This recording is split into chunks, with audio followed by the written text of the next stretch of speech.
With the feel. हाँ देव, मैं सच में आपसे बहुत मोहब्बत करती हूँ। देव, अच्छा तो यही तुम्हारे कारनामे।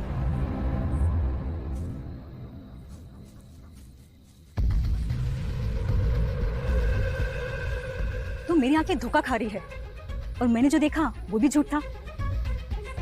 छी, अपनी बेटी की उम्र की लड़की के साथ ये सब करते तुम्हें शर्म नहीं आई? जिया, तुम जैसा सोच रही हो वैसा कुछ भी नहीं है। मैं सोनी को सिर्फ एक्टिंग सिखा रहा था। एक्टिंग? एक्टिंग ये नहीं थी। एक्टिंग तो ये है जो अभी तुम कर रहे हो मेरे सामने। कहना क्या चाहती हो तुम? यही कि इस शादी से मेरा दम घुटने लगा है और मैं जीना चाहती हूँ देव, इसलिए अब मैं तुमसे डिवोर्स चाहती हूँ। Are you out of your mind? तुम पागल हो गए जिया? मैं तुमसे बहुत प्यार करता हूँ जिया, मैं तुम्हें डिवोर्स नहीं दूंगा। पर मैं तुमसे जरा भी प्यार नहीं करती हूँ। इनफैक्ट तुम्हारे साथ रहने का ख्याल भी मेरी जान ले लेता है और मैं अब और घुटते नहीं जीना चाहती हूँ, इसलिए मैं अब कल ही डिवोर्स फाइल करने वाली हूँ। जिया, मैं तुमसे बहुत प्यार करता हूँ और मैं तुम्हें डिवोर्स नहीं दूंगा। फिर ये केस चलता रहेगा। जिस रिश्ते पर मैंने अपनी जवानी नीलाम की है ना, वो सबके सामने बिकने नहीं दूंगा जिया मैं। ओह अच्छा, तुम इस तरह से मुझे अपने साथ रिश्ते में नहीं रख सकते हो। अगर ऐसा है ना जिया, तो मैं साथ रहने के लिए जबरदस्ती भी कर सकता हूँ और मेरी जिद किस हद तक जा सकती है ये तुम अच्छी तरह से जानती हो। मैं तुम्हें डिवोर्स नहीं दूंगा जिया।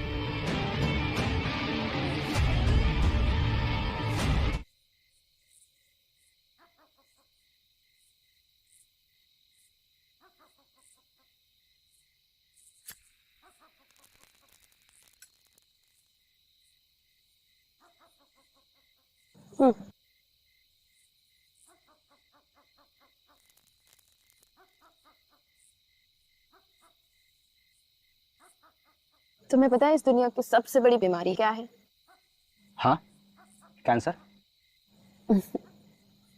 नहीं, इस दुनिया की सबसे बड़ी बीमारी है प्यार। तुम्हें पता है मैं किसी से बहुत प्यार करती हूँ एंड शायद वो मुझसे प्यार ही नहीं करता। इनफैक्ट मुझे तो लगता है कि मेरे माँ बाबा भी प्यार नहीं करते। इस दुनिया में सिर्फ मैं अकेली ही रह गई हूँ जैसे। एक दोस्त है, शायद मैंने सोचा था कि मेरा एक दोस्त है, बट अब वो भी जब घर आती है ना, बस पापा से मिलकर चली जाती है। कई दिनों बाद आज मैं अपनी मन की बात कह पा रही हूँ किसी से। आई एम ग्लैड कि तुम मुझे मिले।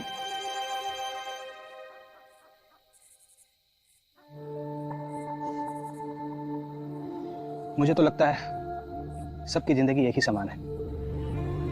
मेरे साथ भी ऐसा ही कुछ हुआ है। मैंने अपनी गर्लफ्रेंड को कभी चीट नहीं किया, लेकिन फिर भी वो मुझ पर ट्रस्ट नहीं करती। कभी कभी लगता है उसे चीट कर ही लेता तो सही था।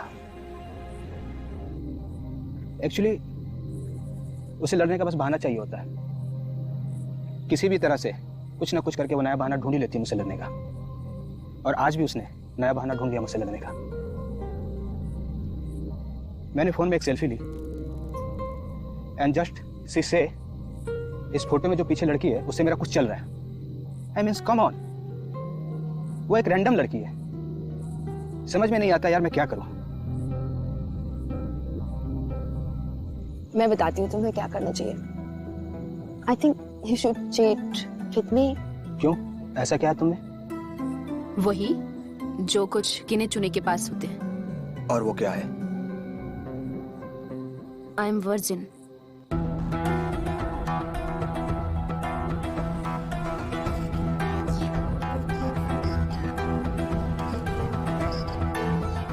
Okay, let's begin.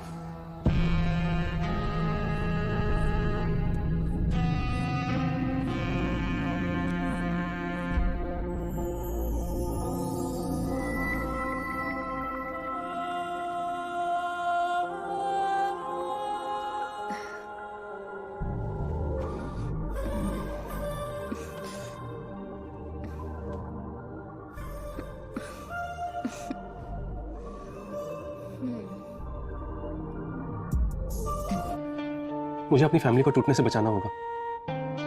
और वैसे भी जिया ने तुम्हें और मुझे जिस हालत में देखा था ना, वो मेरी फैमिली के लिए अच्छा नहीं है।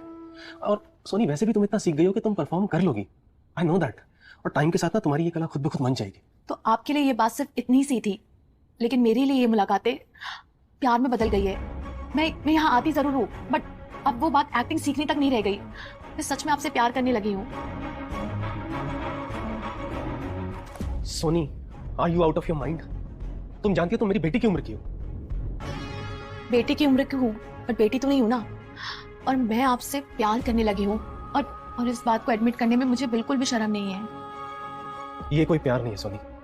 कुछ दिनों के मिलने जुलने को तुम प्यार समझ बैठी हो। ये सिर्फ एक अटैचमेंट है और टाइम के साथ तुम खुद गेट ओवर हो जाओगी इससे। नहीं, ये कोई अटैचमेंट नहीं है, बल्कि ये प्यार है। और ये बात आप भी मान लीजिए।